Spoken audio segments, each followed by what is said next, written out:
기도하겠습니다. 하나님 아버지, 거룩한 주님의 날 함께 모여 예배할 수 있는 귀한 시간을 주셔서 감사드립니다. 우리를 향한 하나님의 그 깊은 사랑을 이 예배를 통해서 더 많이 깨닫기를 원하며 온전한 그리스도인으로 더욱 성숙되어지길 원합니다. 주님이 우리를 사랑하셨듯이 우리 또한 이 공동체 안에서 서로 섬기며 사랑할 수 있기를 원합니다. 오직 주님이 주시는 믿음과 능력으로 할 수 있기를 원합니다. 온 마음을 다하셔서 기쁨으로 찬양합니다. 예수 그리스도의 이름으로 기도드립니다. 아멘. 할렐루야. 저희 이 시간 찬양 드리는 시간 갖겠습니다. 저희 첫 곡은 6월절 어린 양의 피로 다 같이 찬양하겠습니다.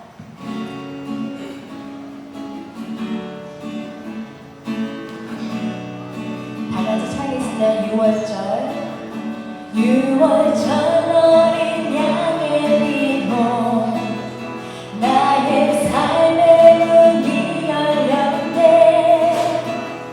저 어둠의 권세는 힘이 없네. 주 보혈의 능력으로 원수가 날 정죄할 때에도 난 두렵게 설 수 있네. 난 더 이상 정죄함 없네. 난 주 보혈 아래 있네. 난 주 보혈 아래 있네. 그 피로 날 제사했네. 하나님의 긍휼 날 거룩히 하시었네. 난 주 보혈 아래 있네.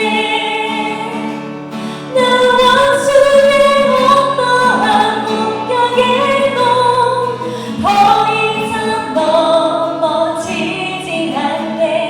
난 주 보혈. 우리 다시 한번 처음부터 하겠습니다. 6월절 어린 양의 피로 나의 삶의 문이 열렸네. 저 어둠의 권세는 힘이 없네. 주 보혈의 능력으로 원수가 날 정죄할 때에도 난 그렇게 설 수 있네.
같이 많은 사람들 박수 치면서 찬양했습니다.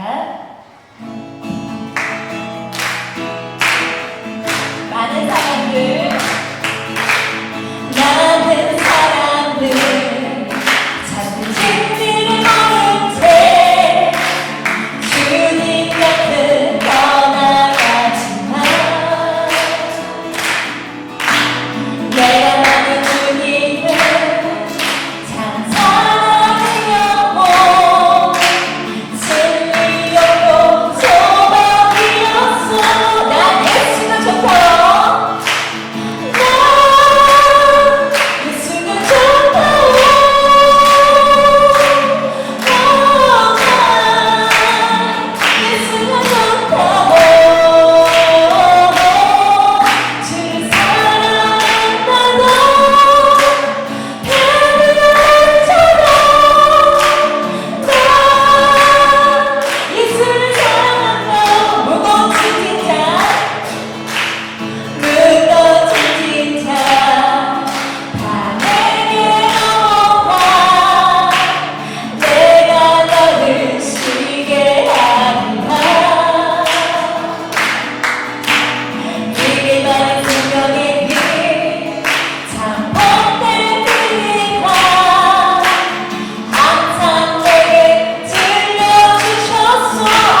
한 번 더 찬양했습니다. 그가 오신 이유 온 마음으로 찬양했습니다.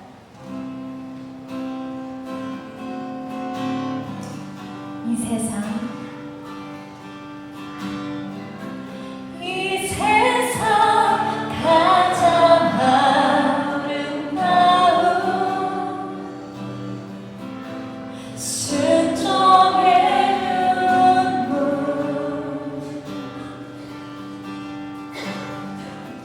온 세상 다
우리가 아직 죄인 되었을 때에 그리스도께서 우리를 위하여 죽으심으로 하나님께서 우리에게 대한 자기의 사랑을 확증하셨느니라. 그러면 이제 우리가 그 피를 인하여 의롭다 하심을 얻었은즉 더 그로 말미암아 진노하심에서 구원을 얻을 것이니 사랑의 하나님께서 주신 그 은혜와 사랑으로 인하여 단지 믿음으로 말미암아 구원을 받았고 또한 우리도 예수님처럼 부활하여 천국에서 영원한 삶을 살게 될 것을 믿습니다. 잠깐 이후에 사라질 세상이 주는 부와 명예와 학력과 권력이 주는 편안함을 사모함보다 구하는 자마다 주시는 성령님의 임재하심을 사모하게 하시고 주를 믿는 백성으로서 누릴 수 있는 참 기쁨과 평안함이 오늘 내 삶에 풍성하게 하옵소서. 오늘도 각자의 위치에서 이 땅을 살아갈 때 내가 그토록 사랑하고 기뻐하는 내 아들이다라고 하신 예수님을 대신 보내실 만큼 우리를 사랑하신 것 같이 사랑에 미친 자로서 서로 사랑하게 하시고 힘들고 고달플 때마다 성령님께 받은 그 위로하심처럼 서로 위로하며 사랑하게 하시며 주님께서 주신 모든 것으로 힘써 이웃을 구제하며 살아가게 하옵소서. 애통하는 마음으로 갈급한 마음으로 주 앞에 내려놓고 기도하게 하시고 그 은혜에 참으로 기뻐하며 감사하며 날마다 주를 찬양하게 하시고 나의 힘으로 날마다 무너질 수밖에 없으나 성령님의 도우심을 구하며 말씀대로 살아가려고 발버둥치는 오늘 우리의 삶이 되기를 간절히 기도합니다. 무럭무럭 성장하는 우리 자녀들, 소중한 아이들을 기억하여 주시옵소서. 예수님처럼 지혜와 키가 자라고 하나님과 사람에게 사랑받는 자로 커가게 하옵소서. 스스로 한계를 두지 않게 하시고 내게 능력 주시는 자 안에서 내가 모든 것을 할 수 있느니라 말씀 기억하고 하나님이 하나님이심을 믿으며 주 안에서 무궁무진한 꿈을 꾸는 아이들이 청년들이 되게 해주세요. 우리에게 말씀대로 잘 양육하라고 맡겨놓은 이 아이들이 지금 이 시기에 말씀으로 잘 양육되어서 세계 어느 곳에 가더라도 예수 그리스도의 십자가 그 사랑만 붙들고 살아가면 된다는 것을 어려서부터 알게 하시고 앞으로 그들 앞에 펼쳐질 인생의 길에서 이 세상을 사랑하기보다 하나님을 중심에 모시고 구원은 성경과 성령에만 있음을 날마다 고백하며 살아가게 하옵소서. 마지막으로 이 예배 가운데 사탄이 주는 세상 걱정, 염려, 여러 가지 생각들이 예배를 방해하지 않도록 주님께서 지켜주시고 온전히 주님께 집중하는 시간이 되길 원합니다. 이 모든 것 다 주님께 맡기며 예수님 이름으로 감사하며 기도드립니다. 아멘. 이 시간 다 같이 묵상하시겠습니다. 여호와는 나의 목자시니 내가 부족함이 없으리로다. 그가 나를 푸른 초장에 두이시며 쉴만한 물가로 인도하시는도다. 내 영혼을 소생시키시고 자기를 위하여 의의 길로 인도하시는도다. 내가 사망의 음침한 골짜기로 던질지라도 배를 두려워하지 않을 것은 주께서 나와 함께 하시니라. 주의 지팡이와 막대기가 나를 안위하시나이다. 주께서 내 원수의 목전에서 내게 상을 베푸시고 기름으로 내 머리에 바르셨으니 내 장이 넘치나이다. 나의 평생의 선하심과 인자하심이 정녕 나를 따르리니 내가 여호와의 집에 영원히 거리로다. 아멘. 우리 이 시간 다 같이 일어나셔서 사도신경으로 신앙 고백하며 나아가겠습니다.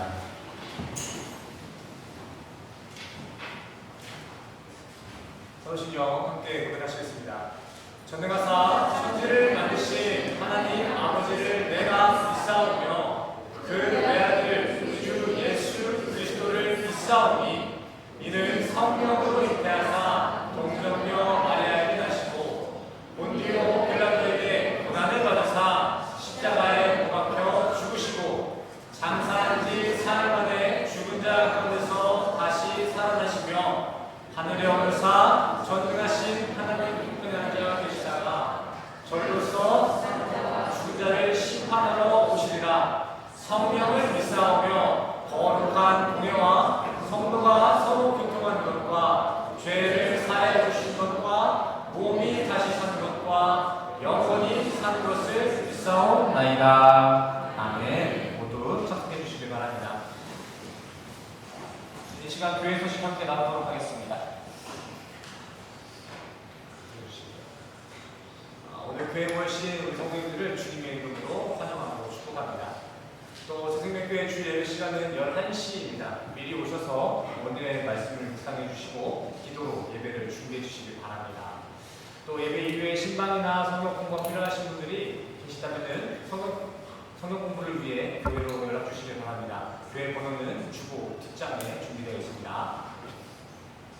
주일 예배 대표기도 순서가 매달 교회 주보에 업데이트되고 있습니다. 순서를 미리 확인해 주시고 기도로 순서를 준비해 주시길 바랍니다. 새생명교회 주보는 모바일 QR코드도 사용 가능합니다. 많은 이용 부탁드리고요. 또 나중에는 이제 종이 주보를 없애고 이렇게 QR 주보로만 사용할 계획도 가지고 있습니다. 성도님들 많은 참여 부탁드립니다. 어렵지 않아요. 저 모세가 들고 있는 언약판에 카메라를 들고 있으면은 노란색 칸이 하나 뜰 거예요. 거기 들어가시면 우리가 보고 있는 주보랑 똑같은 디자인이 있으니까 많은 이용 부탁드립니다. 그리고 새생명교회는 유튜브 채널도 가지고 있습니다.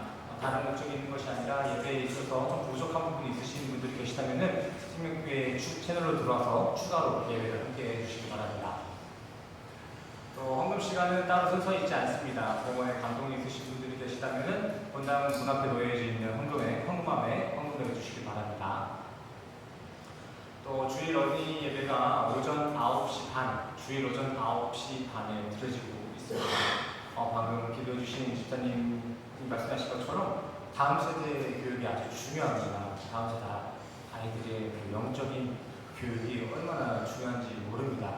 우리 부모님들 아이들 그 학교 안 간다 그러면 매를 드시잖아요, 그렇죠? 마찬가지입니다. 교회 안 간다 그러면은 매라도 드시길 바랍니다. 어떻게든 데리고 와야 돼, 어떻게든. 어른들이야 알고 온다 못 온다 선택할 수 있지만 아이들은 교육을 하지 않으면 알 수가 없습니다. 우선 데리고 오십시오. 데리고 오시면은 교육은 우리 교회에서 하겠습니다. 그리고 오늘 예배가 끝나고 예찬 후 오후 1시부터 교회 1층 수예비실에서 제자 모임이 있습니다. 예배 이후에 더 나머지 교제가 필요하신 분들은 남아서 함께 교제에 참여해 주시기 바랍니다. 그리고 오늘은 부활절 감사 예배를 드리고 있습니다. 하나님께서 우리에게 허락하신 그 부활의 은혜를 기억하고 감격이 넘치는 예배가 되기를 간절히 소원합니다. 설교 말씀 보시기 전에 하나님의 사랑이 함께 찬양하시고 오늘 본문 말씀 보도록 하겠습니다. 하나님의 사랑이 서로를 축복하며 찬양합시다. 함께 찬양하겠습니다. 하나님의 사랑이 하나님의 사랑이 당신의 삶 가운데 가득하기를 축복합니다. 하나님의 은혜가 우리 가운데 가득하길 기도. 우리 서로를 축복하는 마음으로 다시 한번 찬양합시다. 하나님의 사랑이 당신의 삶 가운데 가득하길 축복합니다. 아멘. 하나님의 은혜가 우리 가운데 가득하길 기도합니다. 가득하길 기도합니다. 가득하길 기도합니다. 가득하길 기도합니다. 찬양의 가루처럼 성도님들의 삶 가운데 하나님의 은혜와 사랑이 충만하길 간절히 소원합니다. 오늘 본 말씀 보시겠습니다. 오늘 본 말씀은 요한복음 2장 13절에서 22절까지 되겠습니다. 오늘 함께 보실 본 말씀은요, 요한복음 2장 13절에서 22절까지 말씀 되겠습니다. 13절부터 22절까지 제가 먼저 읽고 성도님들이 교독해 주시길 바랍니다. 13절 읽겠습니다. 유대인들의 유월절이 가까운지라 예수께서 예루살렘으로 올라가셨더니 14절 시작.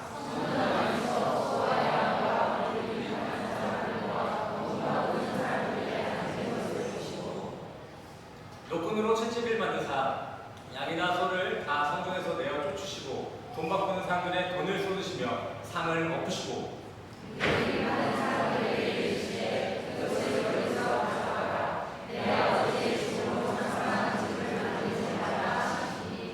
제자들이 성경 말씀에 주의 전을 삼원 열심히 나를 삼키리라 그것을 기억하더라.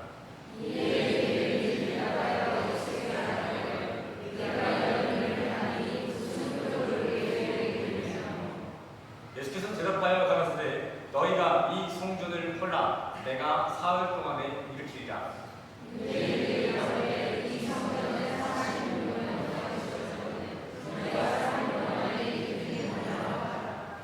그러나 예수는 성전된 자기 육체를 가리켜 하신 것이라. 22절은 같이 읽겠습니다. 시작. 말씀하신 것을 기억하고 성령이 예수의 말씀을 따라라. 아멘. 할렐루야. 오늘 이 시간 부활을 또 축하하기 위해 기억하기 위해 이 자리에 모이신 성도님들을 주님의 이름으로 환영하고 축복합니다. 우리 옆 사람과 뒷 사람과 인사했으면 좋겠습니다. 예수님 부활하셨습니다. 부활한 것 치고 좀 삭막하지 않나요? 다시 한번 밝은 표정으로 예수님 부활하셨습니다. 부활하셨다고요. 죽었다는 게 부활했다고요. 부활. 기쁜 날이잖아요. 성탄절 때는 이렇게 기쁘게 하시는데 오늘은 기쁘지 않으시고요. 복받을 때만 기뻐하시죠. 예수님 부활하셨습니다. 자, 오늘 본문 말씀 제목도 한번 보실까요? 제목 같이 읽겠습니다. 시작. 다시 한번 필사즉생, 필생즉사. 죽고자 하면 살 것이고 살고자 하면 죽을 것이다 라는 의미의 글로서 이순신 장군이 명량해전을 앞두고 난중일기에 써놓은 그 기록 중 하나입니다. 죽을 각오의 이러한 필살만이 전쟁에서의 승리를 가져다 준다는 내용이죠. 근데 이거 있잖아요. 예수님이 원조입니다. 예수님이 원조. 찾아볼까요? 마태복음 10장 39절 말겠습니다. 시작. 자기 목숨을 얻는 자는 잃을 것이요 나를 위하여 자기 목숨을 잃는 자는 얻으리라. 아멘. 그죠? 예수님이 원조죠. 이렇게 예수님께서는 수시로 우리에게 필사즉생, 필생즉사를 설교하셨습니다. 그리고 예수님은 이것을 말로만 이렇게 증거하신 것이 아니라 자신의 복음에 본인이 본을 보이고자 자신이 직접 십자가에서 죽으시고 살아나심으로 복음의 산 증인이 되셨습니다. 이것이 십자가 부활 사건인 것입니다. 그러기에 우리 기독교인들은 죽어야만 살 수 있다라는 이 모순 덩어리와 같은 말씀을 모순이 아니라 진리의 말씀으로서 영생에 대한 역설로서 이해할 수 있게 되어진 것이죠. 안 믿으십니까?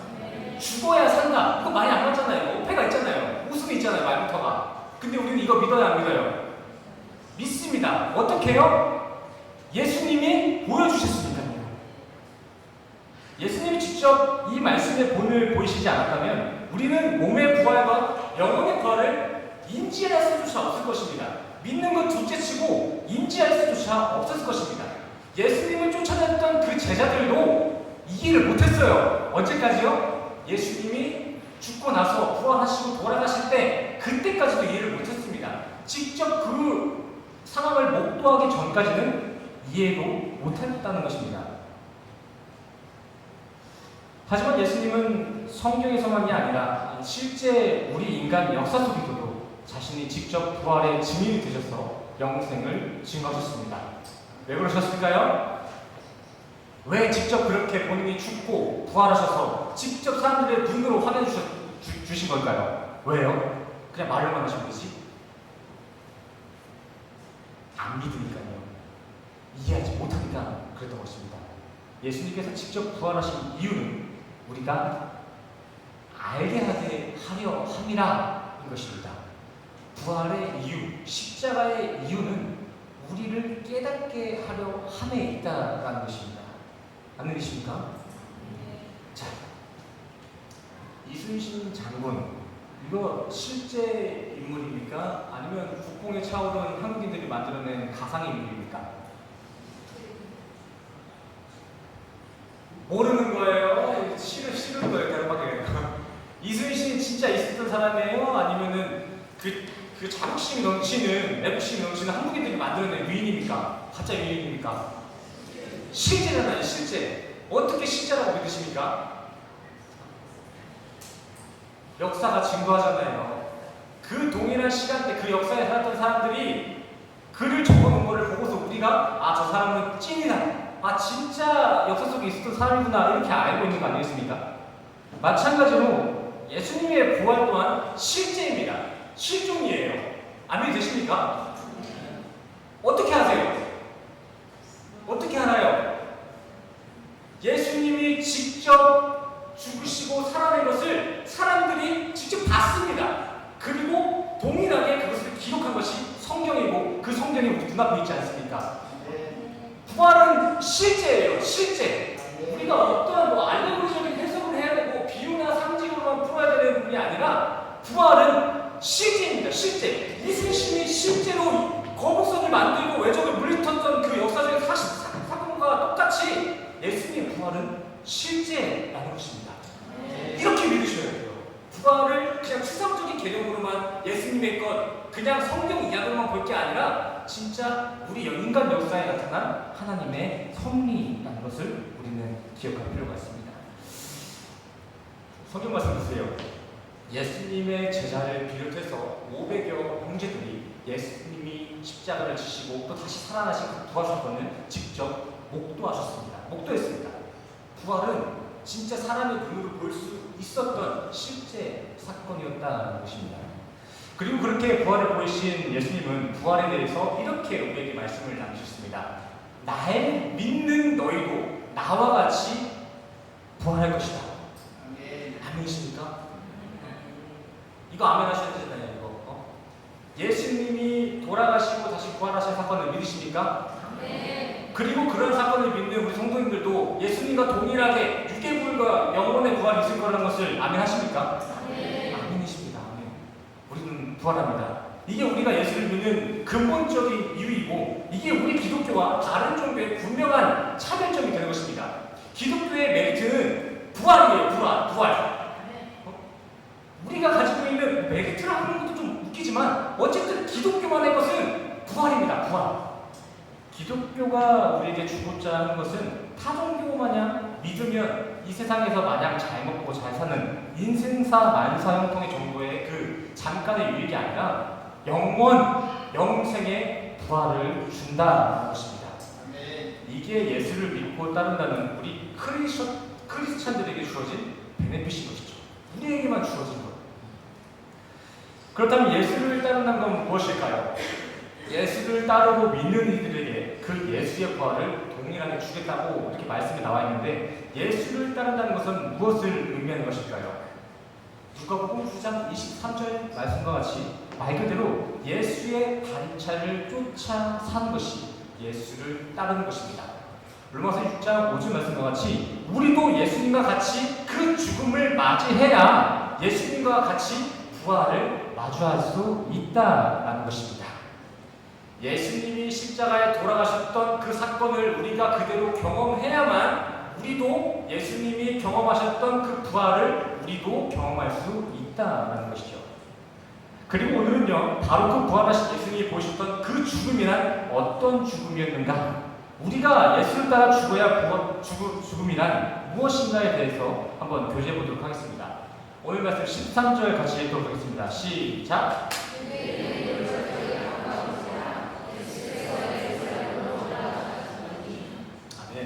오늘 본문에 예수님께서는요 6월절을 맞이해서 예루살렘에 예배를 드리고자 예루살렘에 올라가셨습니다. 자, 기본적인 상식이지만 한번 짚고 가겠습니다. 6월절이란 무엇입니까? 파스카, 6월절이란 무엇입니까? 선대 이스라엘의 출애굽 해방 역사를 기억하고 기념하는 이스라엘 최대 명절 중 한 절기입니다.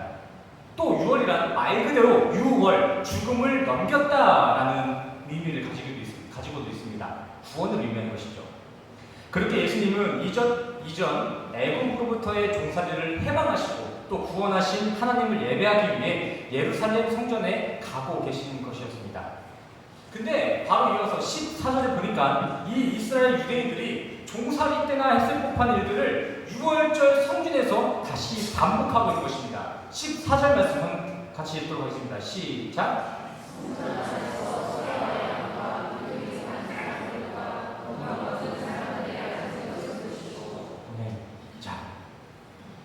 예수님이 성전에 가보니까 거기에는 두 부류의 사람들이 있더랍니다. 첫 번째, 돈을 바꾸는 환정상과 또 반대편에 두 번째, 소와 양 그리고 비둘기를 파는 사람들이 이렇게 포진해 있었습니다. 지금으로서는 이 두 부류가 왜 성전에 있는지 그 자체가 이해하기가 좀 어려울 수 있습니다. 성전에 왜 환정상이 있고 왜 가축시장이 있을까? 의문이지 않습니까? 이 부분은 본문 당시 시대적 배경을 보시면 이해가 될 수 있습니다. 오늘 본문 당시 시대까지만 해도 희생제사 제도가 유효했습니다. 예수님이 아직 죽으시기 이전이기 때문에 성전에서는 희생제사, 희생제물식이 유효했다는 것입니다. 그러기에 예배를 드리기 위해서는 율법으로 정해진 소나 양과 같은 희생제물이 필요했습니다. 예배를 드리려면 희생제물, 소나 양을 데리고 와야 했다는 것이죠. 근데 또 이 짐승들은요, 그냥 아무거나 제사에 올릴 수 있었던 것이 아니었습니다. 이 짐승들은 나름대로 율법에 정해진 그 규율에 따라서 흠이 없고 정이 없는 짐승들만 희생제물로 오케이가 됐습니다. 희생제물에 쓰여지는 짐승들은 기본적으로 겉으로 보기에 외형이 마르거나 아파서도 안 되는 거였고요. 또 다친 흔적이 있어서도 안 됐습니다. 또 내부적으로도 어떠한 병 한 번 걸리지 않은 순수한 정결한 짐승만이 희생제물로 사용될 수 있었습니다. 말 그대로 흠도 없고 점도 없는 그러한 짐승들만이 제물로 유효했다는 것이죠. 근데 이게 말로 설명하면은 이 희생제물, 희생제사가 별거 아닌 것처럼 생각되실 수 있는데 실제 우리가 예배를 드릴 때마다 이런 소나 양을 데리고 와야 한다고 생각해 보십시오. 우리가 예배 드릴 때마다 소를 끌고 와야 되는 거예요. 소를. 그 커다란 소를. 그리고 당장 예배를 1년에 한 번만 드리나요? 여러 번 드리잖아요. 수시로 드리잖아요. 그때마다 짐승을 들고 와야겠죠. 이것저것 따질 거 없이 매번 짐승을 조금도 상처 입히지 않고 예배당에 데려온다는 게 이게 과연 쉬운 일이었을까요? 소나 양이 기본적으로 인간보다 커다랗지 않습니까? 소 같은 경우도 인간 2명만 하잖아요. 그 친구 여기까지 데려오는데 발톱에 때 하나 안 끼게 데려올 수 있을까요? 불가능이죠. 개나 고양이라면 안고 올 텐데 소를 어떻게 데리고 오겠어요? 엄청 힘든 일이었어요. 그리고 또 이 6월절 날 모였던 성전, 그 성전이 가까이나 있었으면 다행이지만 이 6월절 날 모였던 성전은 예루살렘에 있었습니다. 예루살렘. 저기 시골이나 지방 사람들은 이 6월절 예배 참석을 위해서라면 수백 킬로를 이 짐승들을 끌고 예배당에 와야 했습니다. 근데 이 말이 좋아서 150km, 지금 32시간 정도 걸린다고 하는데 이때 당시의 사람들이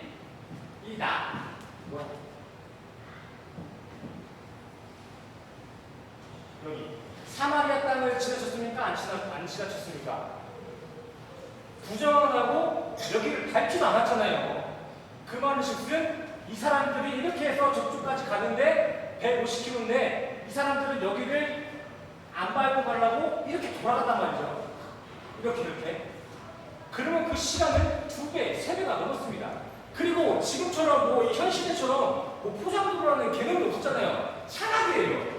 그리고 유독 이곳에는 산이 많았습니다. 이곳에는.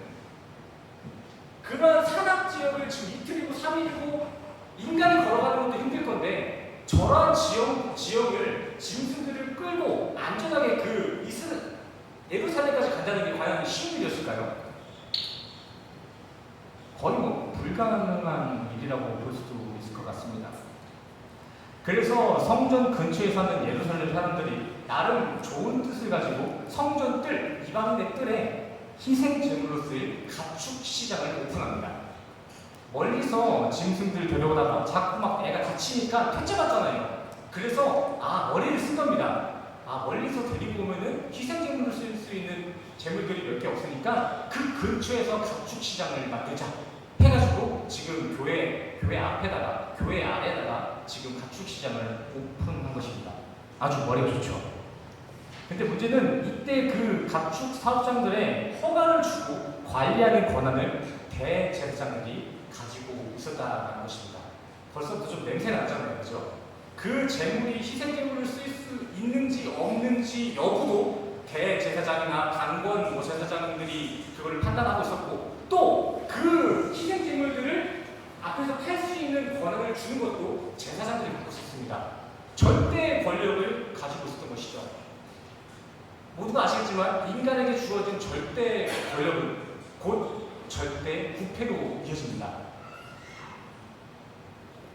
당연히 아무리 제사장이라고 할지언정 그들도 인간이기 때문에 절대 권력을 가진 제사장들에 의해서 성전에는 그 암암리의 부정청탁과 비공정 거래가 이루어지곤 했습니다. 교회 내에서 부정청탁이 이루어진 거예요. 역사학자들에 따르면은 절기에 맞춰서 예루살렘에 모이는 그 인원수가 100만 명이 있다라고 합니다. 100만 명. 교회 안에 100만 명이 모인 거예요. 그리고 그들이 그 절기 가운데 드렸던 양의 수, 그 짐승의 수가 25만 마리 정도가 된다고 합니다. 어마어마한 부정과 부패가 일어났겠죠. 또 이뿐만이 아닙니다. 성전도 한편을 보니까 이 부류들은 이제 환전을 하고 있었습니다. 환전상이 있었습니다. 성전에 웬 환전상이 이렇게 있었을까요? 예수님 당시 이스라엘은 로마의 소국이었습니다. 로마에 점령당한 상태였죠. 그러기에 이스라엘은 문화나 종교, 경제 모든 면에서 로마의 지배에 영향을 받았습니다. 그러면서 이스라엘은 화폐 또한 로마의 화폐를 따라 사용했는데, 문제는 이 화폐에 당시 로마의 황제였던 아우구스투스의 그 시저의 초상화가 그려져 있었다는 것입니다. 그래서 성전에서는 이 황제의 초상화가 그려진 그 데나리온은 우상숭배다라고 조정해서 헌금으로 받지 않았습니다. 그렇게 사람들은 또 머리를 썼습니다. 성전 안에서 로마 돈을 세겔로 바꿔주는 환전 사업을 시작한 것입니다. 성전에서 받아주는 돈을 바꿔주는 그 환전 사업을 시작했다는 거예요. 뭐 의도는 좋죠. 이렇게 교회에서 서로 필요한 부분들을 돕고 하는 것은 나쁠 게 없습니다. 근데 여기서 문제는요, 이 환전 사업이 예배 보험 차원에 있는 것이 아니라 철저히 자기 유익을 위한 포무리수단으로 변질되었다라는 것입니다. 예수님 당시에는 종교인들에게 부여되는 세금 중에 성전세라는 게 있었는데, 당시 이 성전세는 반세겔로 측정되었습니다. 반세겔. 교회에 올 때마다 내야 되는 그 성전세가 반세겔이었습니다. 지금으로 환산해보자면 이틀 노동치였죠. 7만원 버나요? 하루에 뭐 7만원 번다 그러면 성전에 한 번 나갈 때마다 14만원 정도, 16만원 정도를 이렇게 내야 했습니다.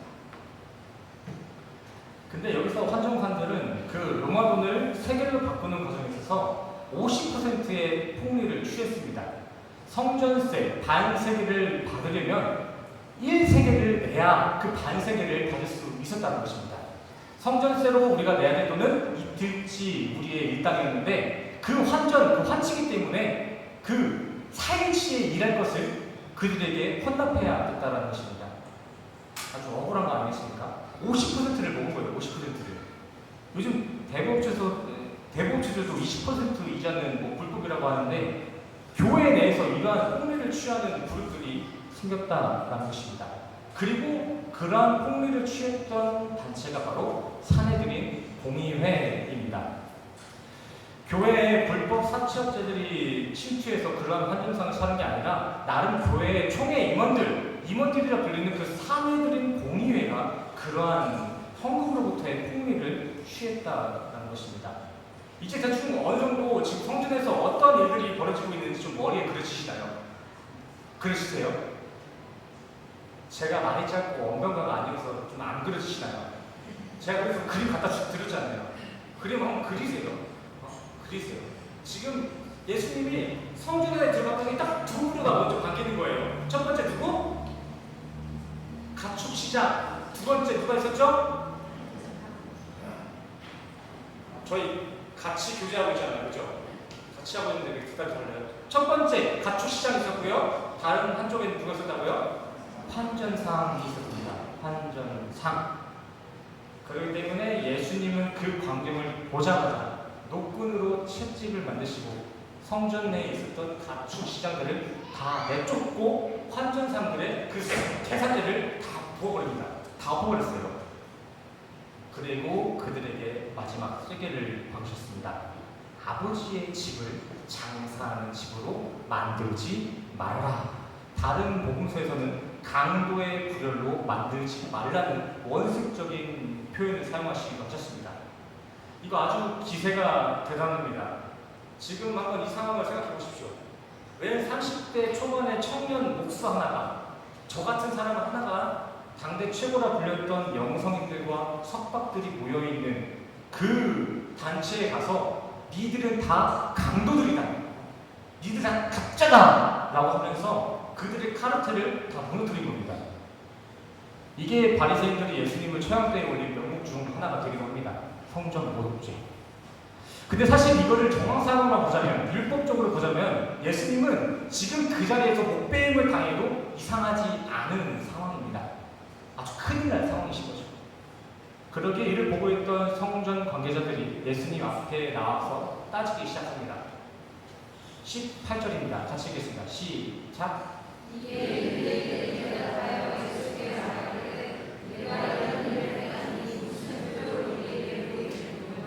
성경 표현이 참 고상해서 그렇지 지금 이렇게 잔잔한 분위기가 아닙니다. 바리새인들이 지금 당장 뛰어와서 지금 얘기하는 거예요. 너 뭐하는 짓이야? 너 뭐하는 짓이야? 어디서 불러먹던 거야 너? 너 진짜 지금 이 상황 어떻게 커버할 거야? 너 뭐 있어? 너 뭐 되냐고? 뭐 되면 보여줘봐. 지금 따지고 있는 거예요. 그러나 이러한 유대인들의 압박에 예수님은 담대히 말씀으로 대적하십니다. 19절입니다. 같이 읽겠습니다. 시작. 예수께서 대답하여 가라사대 너희가 이 성전을 살라 내가 사람만이. 네. 이에 또 유대인들은 노발대발하며 예수님을 대적합니다. 야, 이 사람아, 이 성전을 우리가 여기까지 짓는데 지금까지 46년이 걸렸다. 근데 이 46년이 걸려도 완공되지 않은 이 성전을 너가 사흘 만에 다시 짓겠다고? 조롱하는 것입니다. 조롱하는 것. 당시 유대인들에게 성전은 말 그대로 목숨과도 바꿀 수 없는 소중한 것이었습니다. 죽어서라도 성전을 지키는 게 유대인들의 전통이었어요. 오죽하면은 무너진 성전을 2번이나 더 재건축을 했을까요? 이렇게 그들에게 성전은 목숨과 같았습니다. 근데 예수님이 오늘 그러한 유대인의 전통을 향해 니들이 하는 짓은 다 강도짓이다 라고 지적하시고, 또한 그들의 목숨과도 같은 성전을 부셔버리겠다라는 선명한 발언을 하고 계신 것입니다. 예수님은 왜 이렇게까지 하셨을까요? 왜 이렇게 하셨을까요? 이 바리새인들 잘 타협해가지고 다시 쓰면 되잖아요. 왜 근데 그러지 않으시고 이 성전을 무너뜨린다는 이런 말씀하셨을까요? 우리가 자주 하는 말 중에 소 잃고 외양간 보신다라는 말이 있습니다. 소를 잃은 집은 외양간이 필요가 없습니다. 더 이상 고쳐 쓸 필요가 없어요. 본질인 그 외양간의 본질, 그 내용인 소가 없는데 뭐하러 외양간을 보수하겠습니까? 마찬가지로 이 성전은 이미 성전으로서의 본질을 잃어버렸던 것입니다. 성전의 율법의 거룩함은 사라지고 그 성전 건물에는 인간의 편법과 편리만 남아 있었습니다. 말 그대로 성전이 있어야 할 존재 이유, 본질이 사라져버린 것이죠. 예수님은 한눈에 그 성전의 실상을 간파한 것입니다. 아, 이 성전 본질이 이렇구나. 이 성전 무너져야 할 성전이구나. 그러기에 예수님은 그런 본질을 둔 성전을 부셔버리라 라고 단호하게 말씀하신 것입니다. 제가 오늘 설교를 준비하면서 이 구절에 대해 의견을 나누는 그 내용들을 한번 찾아보니까 꽤나 많은 사람들이 예수는 평화하고 사랑이라면서 어째 이렇게 성도들을 막대하냐, 채찍질을 하냐, 뭐 거칠다, 모질다 라는 얘기를 하는 사람들이 참 많았던 것 같습니다. 근데 우리 성도들 반드시 기억하셔야 될 것은 방치나 방관, 방조는 사랑이 아닙니다. 이 부분에 동의가 되시나요? 네. 방치, 방관, 방조는 사랑이 아닙니다. 또한 마냥 간디처럼 폭력을 안 쓰는 것만이 평화가 아닙니다. 사랑과 평화는요, 그 대상이 온전히 지켜질 때, 대상을 온전히 지켜낼 때 사랑이 되는 거고 평화가 되는 것입니다. 예수님은 사랑과 평화가 없어서 성전을 파괴한 게 아니라 진정 성전을 누구보다 사랑하기 때문에, 또한 진정 성전을 사랑하기 때문에 그러한 성전 정화 그 공의를 보이신 것입니다. 성전 정화는 교회의 본질을 지켜내겠다는 예수님의 열심이며 결단이었다는 것이죠. 그러기에 예수님은 이미 교회의 본질과 기능을 상실해버린 이 건물 성전에 대해 사랑의 결단으로 말씀하십니다. 이 성전을 허물어라. 내가 진짜 성전을 만들 것이다. 그리고 그 뒤에는 각주처럼 해설 내용이 짧게 나옵니다. 21절과 22절 읽겠습니다. 시작.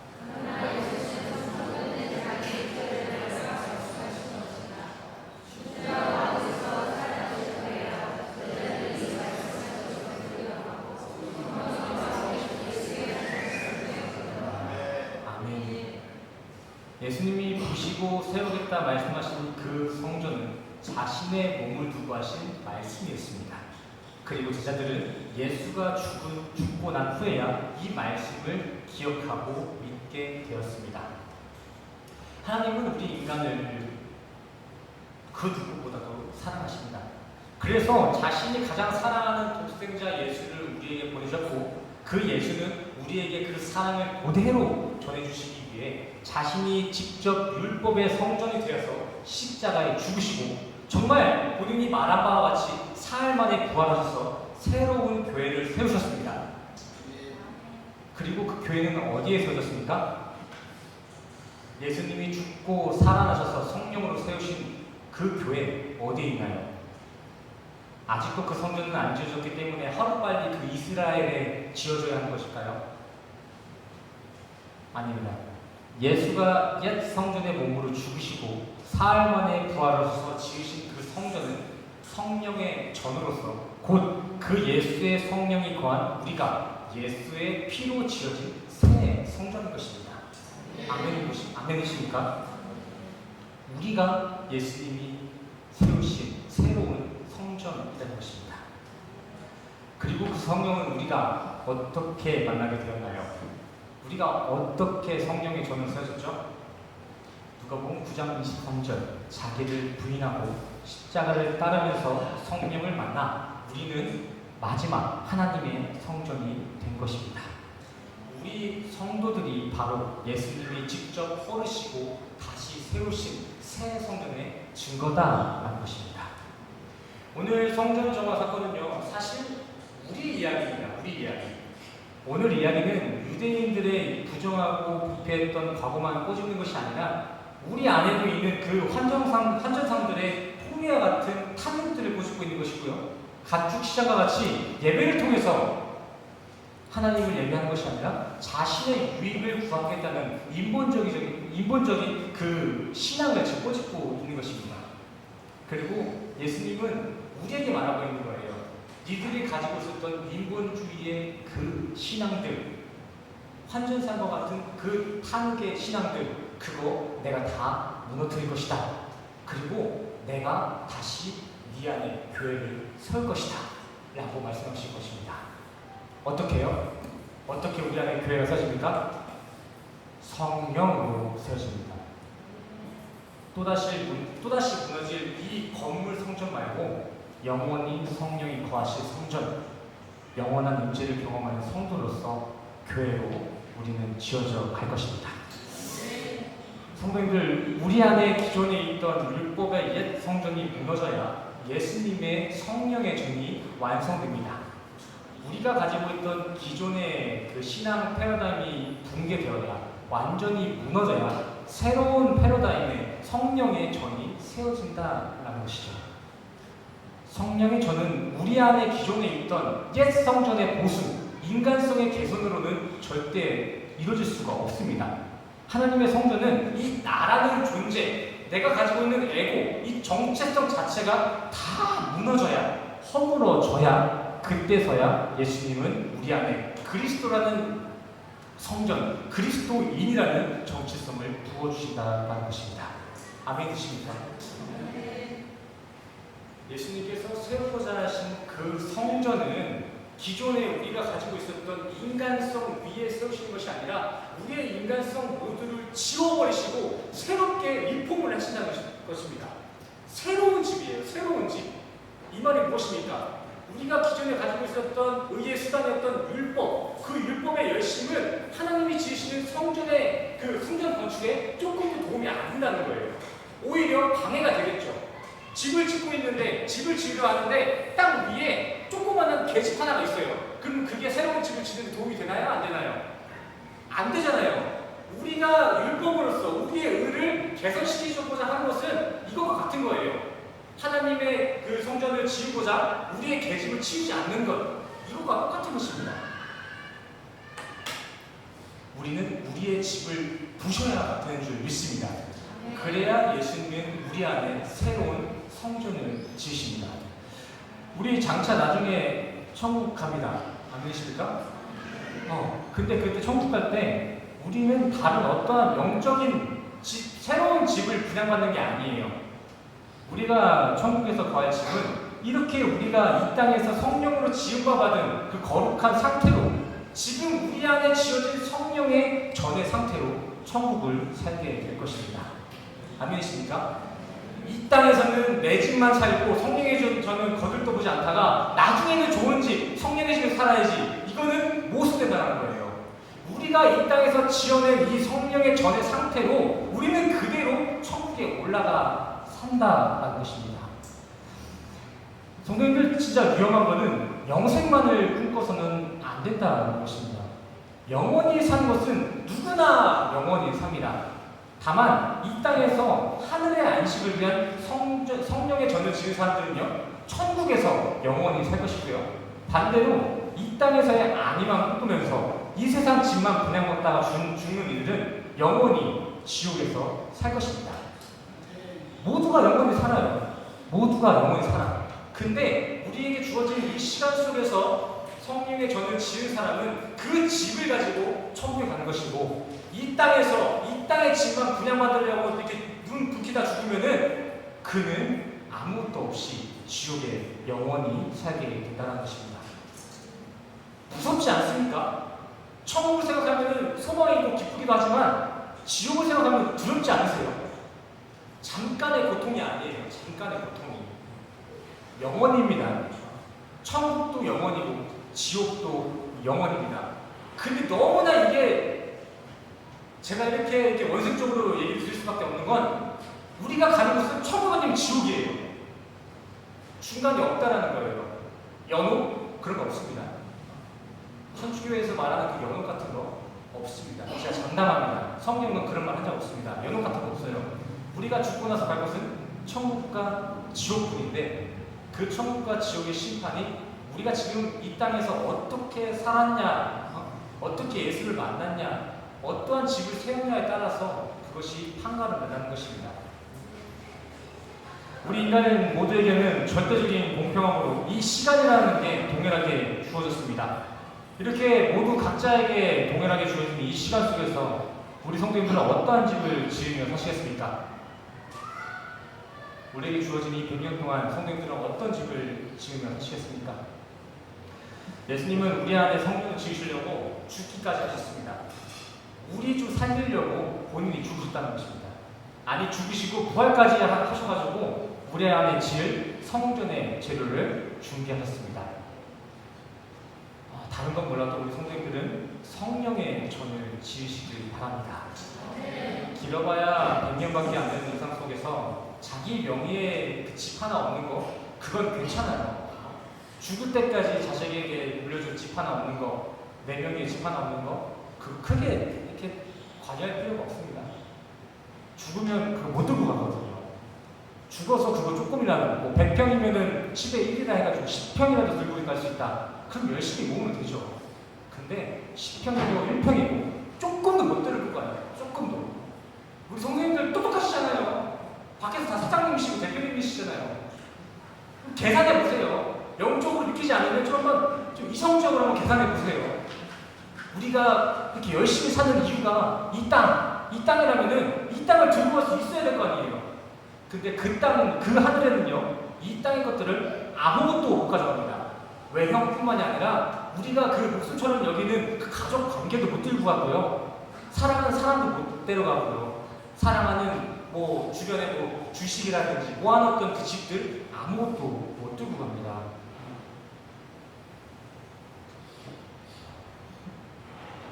세상 집 말고 성령의 집을 짓는 우리 성도님 되시기를 간절히 소원합니다. 세상 집 명이 하나 없어도 괜찮지만 그 하늘의 집, 성령의 전에는 우리 개개인의 명의가 하나씩 꼭 있어야 합니다. 여기서 주의해야 할 것은 성령의 전은 법인이 아니라 개인 명의로 세워져야 돼요. 개인 명의. 개개인의 신앙 가운데 모두가 성령의 전을 세워야 된다는 것입니다. 성령의 전은 부모님이 가지고 있으니까 괜찮아. 내 배우자가 성령의 전 잘 세우고 있으니까 괜찮아. 우리 집 가문은 뭐 5대째, 6대째 뭐 크리스찬 가문이야. 우리 와이프가 잘 믿으니까, 우리 부모님이 잘 믿으니까 난 적어도 지옥은 안 가지 않을까? 이런 말 하시면 안 됩니다. 성령의 집은 꼭 자신의 명의로, 자신의 신앙 안에 하나씩 지어져야 합니다. 안 믿으십니까? 우리 옆 사람과 인사합시다. 내 명의의 성령의 집을 지읍시다. 그냥 집 말고 성령의 전이에요. 성령의 전. 아시죠? 이렇게 개개인의 나라는 옛집은 허물어지고 말씀으로 내 안에 성령의 전을 지어가는 것이 바로 부활절 날 우리 성도들이 해야 될 신앙생활의 올바른 모습인 것입니다. 부활절이라고 해가지고 뭐 굳이 계란 몇 개 안 까먹어도 괜찮아요. 근데 저희가 하긴 했거든요. 계란을 좀 했긴 했어요. 근데 그렇게 중요한 게 아닙니다. 근데 부활절 때 말씀을 꼭 드셔야 됩니다. 말씀을. 계란 말고 말씀 드시기 바랍니다. 그리고 제발 교회 좀 빠지지 마세요. 교회 좀 빠지지 마세요. 제가 이렇게 설교하면서 또 제가 일상 가운데서 성도님들한테 전도 좀 해오세요. 헌금 많이 내세요. 조금만 더 봉사하세요. 헌신하세요. 이런 말 절대 안 하잖아요. 안 하는 이유가 뭐예요? 뭐 제가 하라고 한들 뭐 하지도 않을 거고 또 그거는 제가 하는 게 아니기 때문에 안 합니다. 근데 한 가지만 제가 목사로서 우리 교회 성도님에게 건면드리자면 말씀은 꼭 보시고 말씀 꼭 들으시기 바랍니다. 일주일에 한 번, 그 일주일에 한 번 오는 교회도 이 핑계 대고 저 핑계 대서 빠지시면 이거 어떡합니까? 너무하잖아. 솔직히 너무하잖아. 일주일에 하루에 한 번씩이라고만 해도 아무리 타협해서 하루에 한 번씩이만이라고 해도 이해가 안 가는데 어떻게 일주일에 한 번이에요. 일주일에 한 번. 저는 너무 죄송한 말씀이지만 그런 분들의 부류를 그냥 한 가지로만 봐요. 안 믿는 거예요. 안 믿는 거. 몸이 아파서 오늘 유독 몸이 아파서 못 오신 분들한테 하신 말이 아니라 대체적으로 이 예배를 학교만 치고 회사만 치고 못되게 여기는 사람 너무나 많습니다. 왜 그럴까요? 안 믿는 거거든요. 육의 부활과 영혼의 부활을 안 믿는 거예요. 내가 이따위로 살다가는 지옥까지 이러한 그 경각심이 없는 겁니다. 저는 우리 성도들에게 이러한 경각심이 있길 바랍니다. 일주일에 한 번입니다. 일주일에 한 번. 그리고 예배만 이게 일주일에 한 번이고 이 모임이 한 번이지. 제가 매번 광고하잖아요. 일주일 내내 시간 안 가립니다. 새벽이라도 연락하세요. 가서 제가 뭐 커피 한 잔 사드리고 성경 공부 해드릴게요. 근데 많지가 않아요. 많지가 않아. 더 웃긴 거는 주일날 온 사람들이 주중에도 성경 공부를 해요. 아이러니하죠. 안 됩니다. 방종을 자유를 얻었다라고 착각하시면 안 됩니다. 예수님이 그거 보시면 진짜 채찍 드실 거예요. 진짜 한 대 맞습니다. 예수님 보시면. 그래 너무 걱정하지 마십시오. 하나님은요 성도님들을 너무나 사랑하셔서 어떻게든 구원의 길로 인도하실 것입니다. 하루 이틀 빠졌다고 이전에 열심히 안 했다고 너무 이렇게 막 힘들어하고 목사님 오늘 좀 심했어 이런 말 하지 마시라고요. 제가 이런 말 안 해도 하나님은 성도님들을 데리고 온다고요. 어떻게 해요? 망하게 해서 성도님들이 그 잘 나가는 그 인생을 망가뜨려서라도 이 교회에 오게 하십니다. 이게 하나님의 섭리예요. 하나님의 섭리. 어떻게든 교회에 올 거예요. 저를 통해서 뿐만이 아니라 또 이 세상의 모든 현상을 통해서 우리 성도님들은 구원의 길을 걸으실 것입니다. 근데 웬만하면은 그냥 오면 좋잖아요. 그죠? 망하고 오거나 어디 하나 부러지고 오지 말고 그냥 오시라고요. 나중에 채찍맞고 오시지 말고 좋은 말 할 때 좀 제대로 신앙생활 하시길 바랍니다. 아니시죠? 아닙니다. 오늘 설교는 여기까지 하겠습니다. 자, 이제 우리 이 시간 설교를 통해서 우리에게 주신 하나님의 감동을 가지고 또 한 주간 가지고 있었던 기도의 제목을 가지고 이 시간 함께 찬양하고 기도하는 시간 가졌으면 좋겠습니다. 찬양은요, 우리 앞서서 같이 찬양했던 그가 오신 이유 함께 찬양하시고 간절한 마음으로 기도하며 나아가겠습니다. 먼저 찬양하시겠습니다.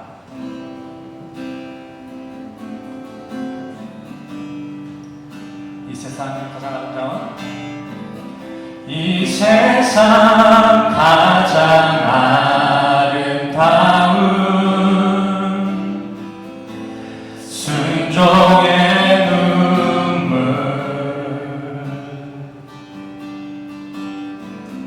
온 세상 다시 빛나게 한 생명의 눈물 아멘. 그가 이 땅에 오신 이유 죽어야 살게 되고 져야만 승리하네. 져야만 승리하는 놀랍고 영원한 신비 지으신 그대로 회복시킨 우리의 창조주 그리스도 십자가의 길로 아버지 뜻 이루셨네. 그가 이 땅에 오신 이유 이제 우리에게 맡겨진 그 소망 그 사랑 그 생명 아름답고 눈부신 십자가의 길 우리가 이 땅에 살아갈 우리 이 시간 다시 한번 믿음으로 고백합시다. 지으신 그대로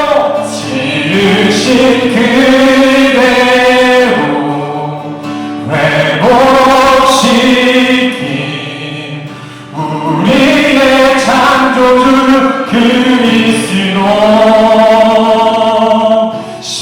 십자가의 길로 아버지 뜻 이루셨네.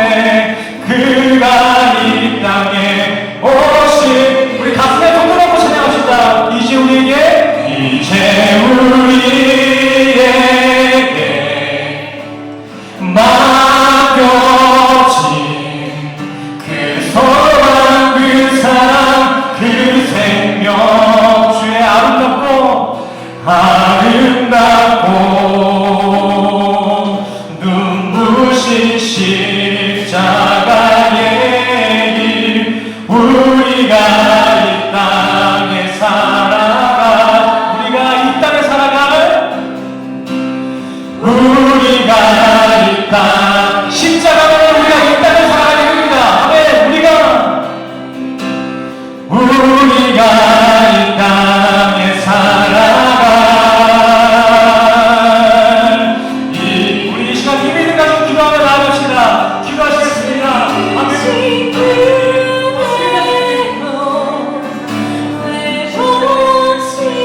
우리가 이 땅에 살아가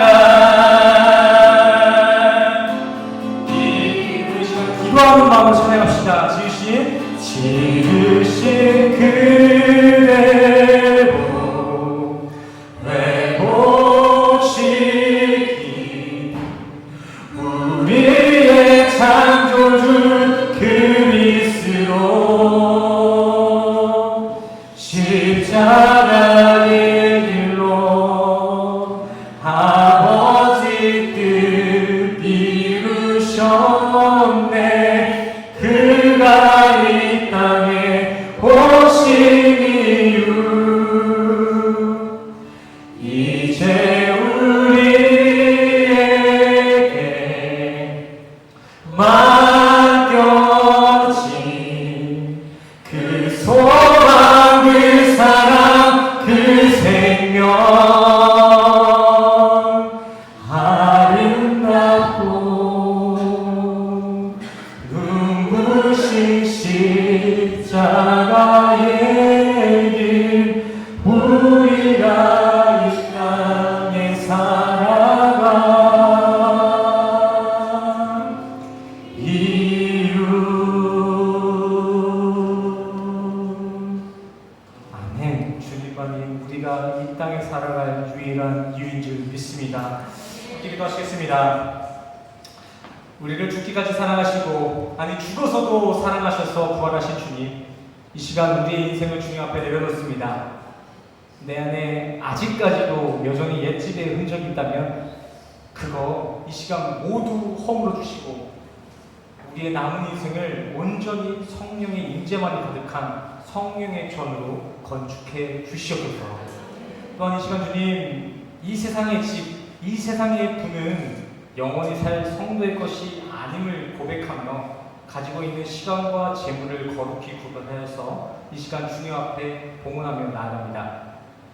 예물을 드림으로 비어진 곳이 있다면 성령으로 충만케 채워주시고, 행에 정말 연약하고 도움이 필요한 부분이 있다면 그 부분은 주님 기억하시고 주님의 방법으로 도우시고 보응하여 주시옵소서. 다시 한 주간을 사랑합니다. 내 명의의 세상집 사는 그런 허튼 인생에 우리 인생이 살려나가지 않게 하시고 온전히 주님과 영원한 안식을 누릴 수 있는 성령의 전을 지어가는데 우리의 몸만과 뜻이 집중될 수 있도록 주님 우리의 한 주를 성도의 한 주로 인도하여 주시옵소서. 이번 한 주도 성령으로 우리와 함께 하실 주님의 은혜에 감사드리며 예수 그리스도의 이름으로 간절히 기도드렸습니다. 아멘. 아멘. 할렐루야. 우리 이 시간 다 같이 일어나셔서 기대 찬양 함께 찬양하시고 축도로 예배를 나가도록 하겠습니다. 먼저 기대 함께 찬양하시겠습니다.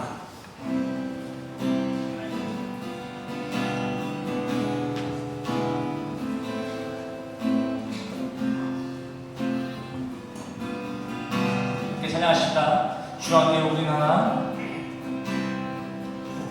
주 안에 우리 하나, 모습은 달라도 예수님 한 분만 바라네.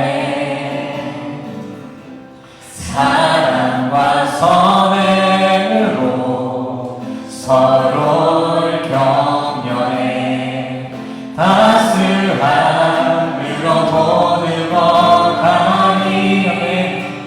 주님 우리 안에 함께 하시니 형제자매의 기쁨과 슬픔 느끼네. 내 안에 있는 주님 모습 보네. 그분 기뻐하시네.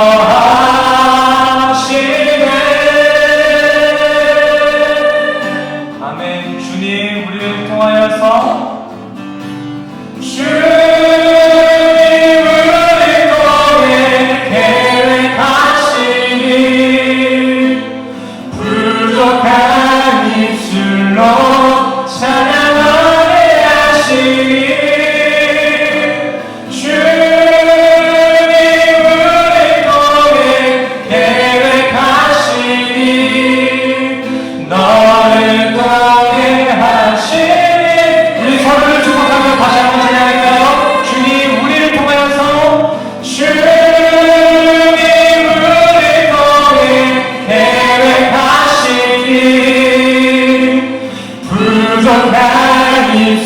길로 찬양하게 하시네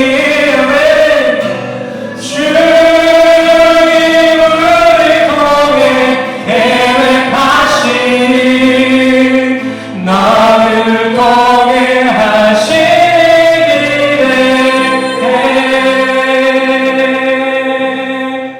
아멘. 우리 시간 믿음을 가지고 가슴에 손 얹으시고 함께 축도로 나가시겠습니다. 축도하시겠습니다. 축도하시겠습니다. 지금은 우리 주 예수 그리스도의 은혜와 십자가로 확증하신 주님의 사랑과 하나님의 계신 성령님의 교통하심이 오늘 이 시간 세상의 집이 아니라 성령의 전을 지키기 위해 이 자리에 나온 모든 성도님들의 머리머리 위에 지금으로부터 영원까지 함께 하시기를 간절히 축원하옵나이다.